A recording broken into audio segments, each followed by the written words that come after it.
আপনি যে প্রশ্নটি করেছিলেন, যেদিন 5 আগস্ট ওই গণঅভ্যুত্থানটি ঘটেছিল, ওই গণঅভ্যুত্থানের পরে একটি টিভি চ্যানেলে গিয়ে সমন্বয়কদের মধ্যে প্রধান 7-8 জন আমরা এখানে ছিলাম।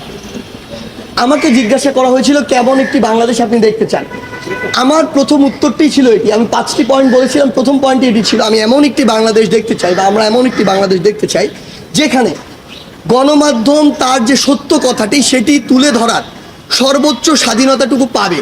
যেটা সত্য সেটাকে সত্য বলবে, যেটা মিথ্যা সেটাকে মিথ্যা বলবে। কাউকে যেন এই অধিকারটুকু দেয়া না হয় যে গণমাধ্যমকে কেউ সেন্সরশিপ করছে। আমাদের জায়গা থেকে আজকে পর্যন্ত না, শুধু আগামীতেও যদি আমাদের কোনদিন ভয়েস থাকে, এটি স্পষ্ট বার্তা থাকবে, গণমাধ্যমের স্বাধীনতা হরণ করার এই অধিকারটুকু কারণেই, এবং এটি কেউ করতে পারে না। বরং আমরা যদি চাই দেশের এগিয়ে যাওয়া উচিত, তাহলে এই স্বাধীনতাটুকু এই কারণেই দিতে হবে যে গণমাধ্যম আমাদের ভুলগুলো খুঁজে বের করে দিবে এবং ওই ভুলগুলোতে কাজ করে আমাদের সংশোধন করতে হবে। কারণ বিগত 16 বছর ধরে ওই ভুলগুলো বের হতে পারেনি কিংবা সংশোধন হয়নি বলে দেশে আছে এই অবস্থা। দেশকে এগিয়ে নিয়ে যেতে হলে অবশ্যই এই সুযোগটি দিতে হবে।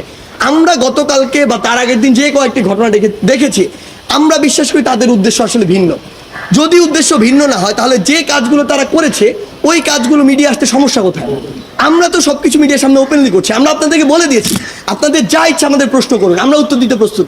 তার মানে ওই সৎ সাহসটুকু আমাদের রয়েছে। সো যারা এই কাজটুকু করেছে অবশ্যই তাদের ভিন্ন উদ্দেশ্য রয়েছে। আমরা বিশ্বাস করি আপনারা কষ্ট করে হলো তাদেরকে পুরো দেশের সামনে প্রেজেন্ট করুন এবং তাদের যে অপকর্মগুলো এগুলোর জন্য বিচারের ব্যবস্থা করার জন্য যা প্রেশার ক্রিয়েট করা দরকার আমরা করবো। আপনাকেও নিতে হবে, আমিও নিব, আওয়ামী লীগও নিবে, প্রত্যেকটা দল নিতে হবে বাংলাদেশে। এই দায় কোনোদিন একদিনে তৈরি হয় না। এই দায় 16 বছরে তৈরি হয়েছে। আমরা দেখেছি 16 বছরে পুরো বাংলাদেশের প্রত্যেকটি সেক্টর কিভাবে চুপ ছিল, কিভাবে ক্ষমতার অপব্যবহারের ফলে তারা তাদের জায়গা থেকে তাদের যে ভূমিকাটা পালন করা ছিল কেউ করেনি। এই যে জনবিস্ফোরণটি আপনি দেখছেন, যেটি হয়েছে 16 বছর পরে এই জায়গাটিতে দাঁড়িয়ে, এটি ঘটার পরে এখন সবাই সবার জায়গা থেকে যত কিছু বলার বলছে। 16 বছর ধরে যদি এই মানুষগুলো তাদের জায়গা থেকে কথা বলতো, বিষয়টি এ পর্যায়ে কখনো যেত না। যদি দায় নেয়, আমাদের সবাইকে দায় নিতে হবে। আমি এটাতে একদম দ্বিমত করবো না এই জায়গা থেকে। কিন্তু আপনি যদি দায় দেন, কোনো নির্দিষ্ট একটি গোষ্ঠীকে দিতে পারবেন না। কেন দিতে পারবেন না? কারণ আমরা দেখেছি, আমরা যখন ডিবি হেফাজতে ছিলাম, আমাদের সাথে যেগুলো হয়েছে মিডিয়া সেগুলো প্রকাশ করতে পারেনি। কেন? হয়তো বা এমন হতে পারে করতে দেয়া হয়নি, কিন্তু পারেনি তো, এটাই তো বাস্তবতা। আমরা দেখেছি সরকার তার ক্ষমতার অপব্যবহার করে আমাদেরকে হেফাজতের নামে 6 দিন আটকে রাখা হয়েছে। একটা মানুষকে 24 ঘন্টার বেশি জিজ্ঞাসাবাদের জন্য কোনদিন আটকে রাখা যায় না। সেটাতে এই যে একটি প্রেশার ক্রিয়েট করার যতটুকু বিষয় ছিল সেটি করা হয়নি। আমরা দেখেছি আমাদের আন্দোলনের সময় অসংখ্য সংবাদ সম্মেলন আমরা করেছি। বাংলাদেশের বর্তমান যে প্রচলিত মিডিয়া সিঙ্গেল একটিতে কোনো কিছু আসেনি। তার মানে আপনাদের যতটুকু পালন করার কথা ছিল আপনারা করেননি। ওই দায়িত্বটা আপনার উপর বর্তায়। সেমভাবে আমি কর্মসূচি ঘোষণা দিয়েছি। আমার কর্মসূচি আমি ধরে নিচ্ছি যে বিভিন্ন মানুষজন সেখানে তাদের রাজনৈতিক উদ্দেশ্য বাস্তবায়ন করার জন্য বা দেশকে অস্থিতিশীল করার জন্য, ইভেন ইফ আওয়ামী লীগ, ছাত্রলীগ, যুবলীগ, তাদেরও অসংখ্য মানুষজন বিভিন্ন ছদ্মবেশে ওখানে ছিল এই কারণে যে তারা একটি অস্থিতিশীল অবস্থা তৈরি করতে চায়। আপনি দেখেছেন এই যে সংখ্যালঘুর বিষয়টি নিয়ে পুরো বাংলাদেশ যখন অস্থিতিশীল হচ্ছিল, আপনি যখন ঘেটে দেখেছেন, রিপোর্টে দেখেছেন যে ওই সমর্থিত তারা ছাত্রলীগ, আওয়ামী লীগ, যুবলীগ নিজেরাই ওই মন্দির ভেঙেছে। আমরা এরকম অসংখ্য রিপোর্ট দেখেছি। যখন পিছনের দিকে গিয়েছি আমরা দেখেছি তারা বিভিন্ন বাড়িতে হামলা করেছে, ভাঙচুর করেছে। রিজন কি? রিজন হচ্ছে তারা একটি অস্থিতিশীল অবস্থা তৈরি করতে চায়। সো আলটিমেটলি এই যে দায় দেওয়ার বিষয়টি, আমরা বিশ্বাস করি এই জায়গায় দায়টি আমাদের সবার। তবে আমরা এটুকু বলছি, আপনি যেটি বললেন যে এই শোক পালন করার উচিত কিনা, আজকে 2024 সালের এই গণঅভ্যুত্থানে আওয়ামী লীগের যেসব নেতাদের উপরে আমি বলছি যে অত্যাচার হয়েছে, ধরে নিলাম তারা দেশ ছেড়ে পালিয়েছে, তাদেরকে মামলা দেওয়া হয়েছে, এই যে ঘটনাগুলো হয়েছে, এটার জন্য কি এখন আমরা শোক পালন করব? যদি এটার জন্য না করি, 15ই আগস্ট 1975 জন্য আমরা শোক পালন করব না। আপনি দেখেছিলেন ওই 15ই আগস্ট 1975 যখন এই ঘটনাটি ঘটে, পুরো বাংলাদেশ ব্যাপী মিষ্টি বিতরণ হয়েছিল। কারণ কি? কারণ ওই 72 থেকে 75 ঘটনা যদি দেখেন, তখন স্বৈরাচার বা ফ্যাসিস্টের চরম একটি মাত্রা ছিল। ইতিহাস ঘাটলেই আমরা এটি দেখতে পাই যে তখন আসলে আলটিমেটলি যা হয়েছিল এক জায়গার নির্দেশ থেকে হয়েছিল। এটি বাংলাদেশের মানুষের কোনো ঘটেনি। এমনকি বাংলাদেশের সাধারণ মানুষ ওই সময় যে বিষয়টি হয়েছিল, যে সাধারণ মানুষ তার যে বিচারটি সেটি পায়নি, বরং বিচার নির্দিষ্ট একটি ঠিকানা থেকে, ধানমন্ডি 3200 কয়েকটি ঠিকানা থেকে পুরো বাংলাদেশে যেত। সো ওই সময় সামগ্রিক একটি বিপ্লবের ফল ওটি ছিল। আসলে আপনি যাদেরকে আজকে মানে দোষ দিয়ে ফাঁসিতে ঝুলাচ্ছেন, দেশের বাইরে পাচার করছেন, তাদের সাথে কি হচ্ছিল আপনি সেটি কেন বলছেন না? বিগত 16 বছর ধরে আপনি এটি বলেন নাই, কারণ বললে হয় আপনার চাকরি থাকতো না, হয় মিডিয়া থাকতো না। This is the reality. So fact হচ্ছে আলটিমেটলি আপনার পিছনের ঘটনার দিকে যেতে হবে। আজকে 24 সালে যা হয়েছে এটা 24 সালে ঘটনা না, বিগত 16 বছর ধরে হচ্ছে তার ঘটনা। সো আমাদের জায়গা থেকে আমরা মনে করি শুধু আমাদের জায়গা না, বরং রাষ্ট্রীয়ভাবে এই যে শক্তি এটি পালন করা উচিত নয়। কোনোদিন সিঙ্গেল কয়েকজন মেজর বা আর্মি অফিসার মিলে এই যে একটি অভ্যুত্থান সেটা 15 আগস্টে 1975 ঘটাতে পারতো না, বরং এটি একটি সামগ্রিক ক্ষোভ ছিল এবং সবাই ওই যে একটি নীরবতার সমর্থনেরই কিন্তু একটি লক্ষণ। সেই জায়গা থেকে আমরা বিশ্বাস করি যে এই আপনি যে কথাটি বলছেন এটিতে আমরা সমর্থন করি না। হ্যাঁ বুঝছি, আমি একটা জিনিস স্পষ্ট করে বলি, ছাত্র সমাজ এই সংকটের সময় যেটি করেছে সেটার জন্য তাদেরকে আমরা ধন্যবাদ জানাই ফার্স্ট।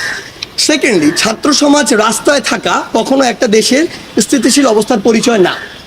ইভেন পুলিশ তাদের যেখানে দায়িত্ব পালন করার কথা, ট্রাফিকের জায়গাটির কথা যদি বলি, সেখানে না থাকা এটাও স্থিতিশীল অবস্থার পরিচয় না।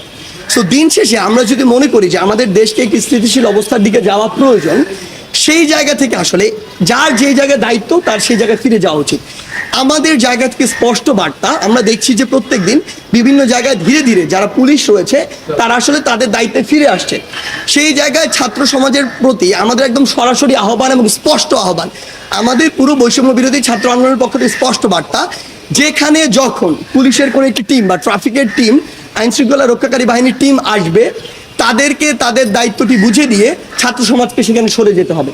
আপনারা যে দায়িত্বটুকু পালন করছেন সেটির জন্য আপনাদের ধন্যবাদ, কিন্তু এটি আপনাদের দায়িত্ব না।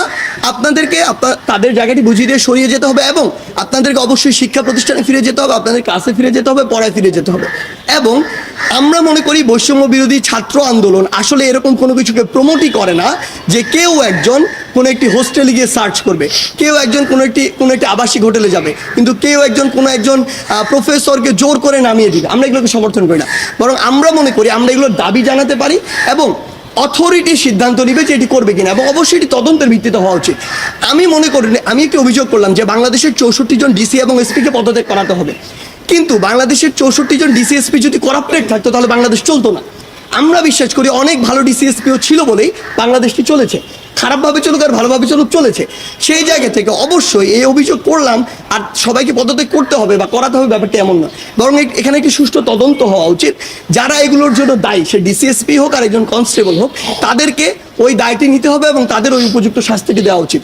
পুরো বাংলাদেশের ছাত্র সমাজের জন্য স্পষ্ট বার্তা, আমরা কোনো অথরিটি না, আমরা একটি প্রেশার গ্রুপ। আমরা আমাদের দাবিটি তুলে ধরতে পারি, আমরা দুর্নীতিবাজদের অপসারণের জন্য, ক্ষমতার অপব্যবহারকারীদের অপসারণের জন্য দাবি তুলতে পারি, কিন্তু এটি করতে বাধ্য আমরা করতে পারি না।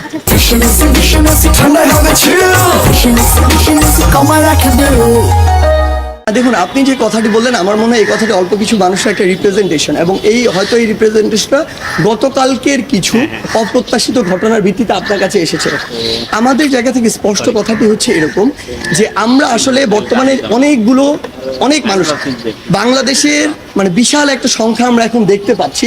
হঠাৎ করে আওয়ামী লীগ বিলুপ্ত হয়ে যাওয়ার ফলে, বিলুপ্ত বলতে আমি এমনটি বোঝাচ্ছি ক্ষমতার পতন হওয়ার ফলে, যখন বর্তমানে একটি অন্তর্বর্তীকালীন সরকার রয়েছে, বিশাল একটি সুবিধাবাজ গোষ্ঠী যারা সবসময় সবার আসলে যখন যেখানে পায় তখন সেখানকার খায়, এমন চরিত্রের বিশাল একটি গোষ্ঠী এখন আসলে, তার আগে ছিল ছাত্রলীগ, যুবলীগ, আওয়ামী লীগ, এখন একটি নতুন রূপ ধারণ করেছে।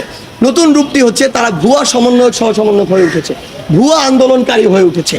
তারা তাদের জায়গা থেকে বিভিন্ন কমিটি তৈরি করে, আমরা এমনও পেয়েছি যে উত্তরা 12 নম্বর সেক্টরে নাকি একটি কমিটি হয়েছে যারা মসজিদে গিয়ে মসজিদ কমিটিকে পদত্যাগ করতে বলেছে, অথচ আমরা বিশ্ববিদ্যালয় ভিত্তিক শুধু কমিটি দিয়েছিলাম আমাদের জায়গা থেকে, শিক্ষা প্রতিষ্ঠান ভিত্তিক। সেই জায়গা থেকে এই মানুষগুলো তাদের ব্যক্তিগত উদ্দেশ্য হোক, কিছু রাজনৈতিক উদ্দেশ্য, সেগুলো বাস্তবায়নের জন্য এমন কিছু কাজ করছে যেগুলো অপ্রত্যাশিত। আমাদের জায়গা থেকে আমরা মনে করি যে বৈষম্য বিরোধী ছাত্র আন্দোলন যারা সমন্বয়কদেরকে আপনারা দেখেছেন এই বিগত 1.5 মাসের অধিক সময়, কোনো একজন সম্পর্কে আপনারা যে অভিযোগগুলো করছেন এগুলো যদি করতে পারেন, ইভেন আমার সম্পর্কে যদি করতে পারেন, আমরা কথা দিচ্ছি ওই একজনের দায় নিয়ে তাকে পদত্যাগ করিয়ে তার জন্য আইনগত যে ব্যবস্থা নেয় আমরা সেটি নিব। আমরা মনে করছি যে অন্তর্বর্তীকালীন সরকারের এই যে অল্প একটু সময় রয়েছে, এই সময়টুকুতে দেশ একটি স্থিতিশীল অবস্থায় আসার পূর্ব পর্যন্ত, অর্থাৎ যখন আমার মনে হবে যে চক্রান্ত করার যে বিষয়টি তাদের, ওই বিষয়টির যে সম্ভাবনা সেটি কমে এসেছে, দেশ স্থিতিশীল অবস্থায় রয়েছে, এমন অবস্থা মনে হলে আমরা এই বিষয়ে আলোচনায় বসে সিদ্ধান্ত নিব। কারণ আমরা আগেই বলেছিলাম যে এটি আমরা লং টার্মে এই প্ল্যাটফর্ম ব্যবহার করার আমাদের কোনো উদ্দেশ্য নেই। তখন আমরা এটি সিদ্ধান্ত নিয়ে যা করার এই প্ল্যাটফর্মটি নিয়ে সেটি সিদ্ধান্ত নিয়ে আপনাদের সবাইকে ডেকে আমরা জানিয়ে দিব, শেষ করে জানিয়ে দিব। এবং আমরা এটি স্পষ্ট করে বলি কেন আমরা এটি বলছি, কারণটা হচ্ছে এখনো আপনারা সবাই জানেন, আমরাও জানি, অর্থনৈতিকভাবে হোক, আইন শৃঙ্খলার দিক থেকে হোক, বাংলাদেশে স্থিতিশীল অবস্থা আসেনি। আমরা যদি মনে করি যে আজকে থেকে 7 দিন পরে এরকম একটি বড় চক্রান্তের আভাস আমাদের কাছে এসেছে, তখন তো আমাদের রাজপথে নামতে হবে, একটি ডাক দিতে হবে। সেই জায়গা থেকে এই স্থিতিশীল অবস্থাটি আসার জন্য আমরা অপেক্ষা করছি। এমপি, মন্ত্রী, পুলিশ বা যারা আছে সবার কথাই বলছেন, তাই তো ফাইন। দেখুন, প্রথমে আমি এটা ক্লিয়ার করি 16 বছরে ফ্যাসিস্ট আওয়ামী লীগ সরকারের সাথে বিভিন্ন পদে, হোক মন্ত্রী, হোক প্রধানমন্ত্রী, হোক এমপি, হোক কোনো একটি নির্দিষ্ট ইউনিটের প্রেসিডেন্ট, সেক্রেটারি কিংবা প্রভাবশালী কেউ একজন, এই যারা ছিল তারা প্রত্যেকেই এই ফ্যাসিস্ট গভর্নমেন্টের এক একজন স্টেক হোল্ডার ছিল। তারা তাদের জায়গা থেকে প্রত্যেকে কোনো না কোনো ভূমিকা রেখেছে। একজন ওয়ার্ড আওয়ামী লীগের কোনো একজন কর্মীও ওয়ার্ড বিএনপির কোনো একজন কর্মীকে টর্চার করেছে, এই দায়টি সে এড়াতে পারে না।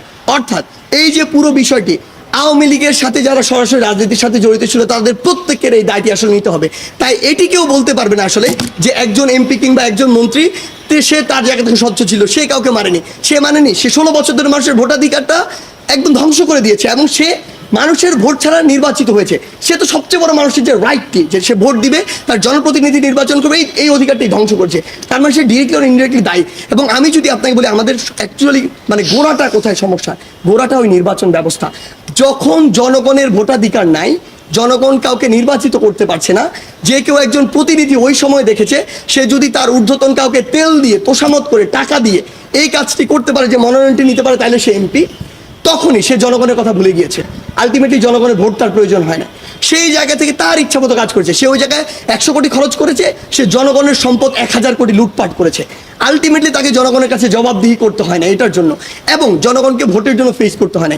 সো ওই যে গোড়ার সিস্টেমটি, ওই সিস্টেমটির জন্য আসলে আওয়ামী লীগের যারা সরাসরি ছিল, যারা পিছন থেকে সামনে থেকে মদত দিয়েছে, প্রত্যেকজন দায়ী। এবং আমি বিশ্বাস করি যে প্রত্যেকজনের বিরুদ্ধে অন্তত এই ভোটাধিকারটি নষ্ট করার জন্য এবং এটিকে সাপোর্ট দেওয়ার জন্য মামলা করা উচিত।